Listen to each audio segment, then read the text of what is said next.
கர்த்தர் உன்னை புதிய கான்ட்ராக்ட்ல புதிய ப்ராஜெக்ட்ல சைன் பண்ண வைப்பார். நீ கேட்டது ஒரு துறவுக்கு தான், ஆனா அந்த துறவுக்கு தாண்டி உன்னை கொண்டு போய் ஒரு நியூ கான்ட்ராக்ட்ல நான் சேர்க்க போறேன். ஈசாக்கே, யார் தெரியுமா அந்த கான்ட்ராக்ட் வர போறா?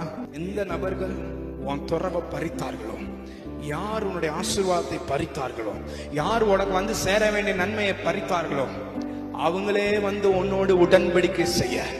The same people will come and get contract with you. உனக்கு விரோதமாக எழும்புகிற கூட்டம் அது என்னால எழும்புகிற கூட்டம் அல்ல. எவர்கள் உனக்கு விரோதமாக எழும்புகிறார்களோ அவர்களை நான் உன் பட்சத்துல கொண்டு வருவேன். இது கர்த்தருடைய வாயில சொல்லிட்டு இன்னைக்கு யாருக்கெல்லாம் பயந்து போய் உட்கார்ந்துருக்கிறீங்க, ஆண்டவர் சொல்றாரு, அவங்கள தான் நான் உன்னோட கான்ட்ராக்ட் பண்ண வைக்க போறேன். கர்த்தர் சில நியூ கான்ட்ராக்ட்ல உன்னை சைன் பண்ண வைப்பா.